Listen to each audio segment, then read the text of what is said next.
NFL divisional playoffs are here, and we're going to try to help you make some money playing DFS contests on DraftKings. Here with me, SI fantasy and gambling analyst Michael Fabiano and Ben Heisler. And fellas, every week, really throughout the whole season, we've been doing our bargain buys, our contrarian plays, or our low ownership options. So we're going to continue that for the playoffs. Fabs, let me go to you for some of these bargain buys that you got.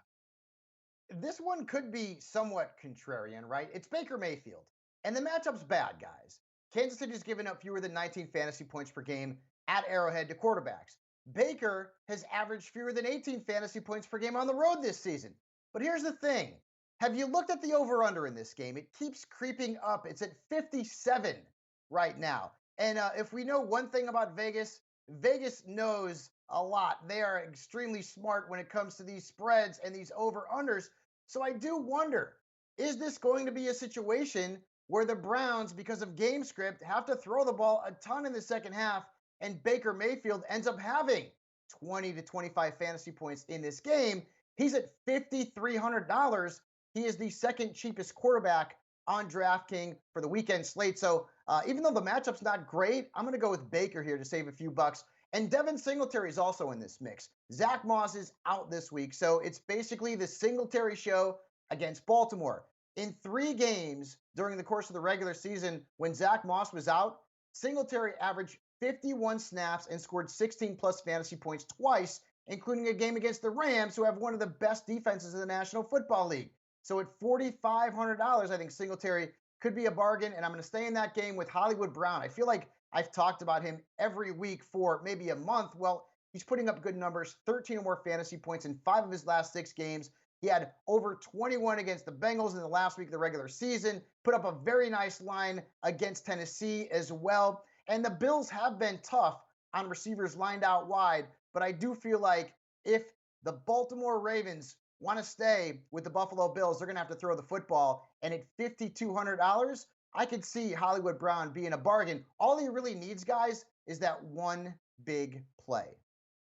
He is always a big play away from making a big payday for your DraftKings lineups. Let's go over to Ben with your contrarian plays for the divisional playoffs. Yeah, there's some really very exciting quarterbacks in play, but I'm going to go and take a little bit of a step down and go with Tom Brady at 6,600 bucks. I think the public is going to be a little bit scared off by Brady. He's $6,300. He's going up against a team that has beaten him and beaten the Buccaneers pretty handily in New Orleans. But 4 consecutive weeks, he's averaging close to 370 passing yards per game. He's thrown at least 2 touchdowns in every game since early November until it was the New Orleans Saints. He's also the top scoring fantasy quarterback in the NFL since week 14.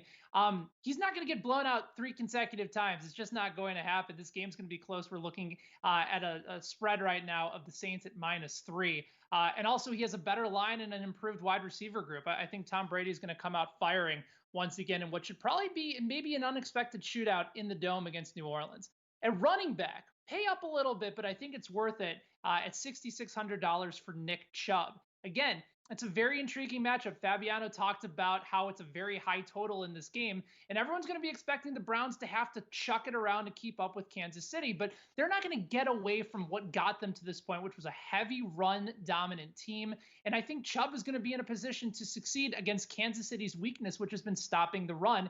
And for everybody that's talking about Kareem Hunt, yes, he's a really good value in this game, but I think it's also a bit more narrative driven. He said it's personal to him because he used to be on the Chiefs, but Nick Chubb is actually averaging more targets and more catches over the last 4 weeks in the receiving game than Kareem Hunt. So for everybody that thinks that Nick Chubb is only going to carry the ball and not get passes, that's actually wrong. He's going to see more targets in the passing game. That's going to bring up his volume and his opportunity as well. And then lastly, at the wide receiver spot, Cooper Kupp, $5,300. Now, I know nobody's getting excited to roster anybody connected to Jared Goff and basically half an arm at this point, but he's going to have to throw the ball to someone. It can't just be Cam Akers the entirety of the game.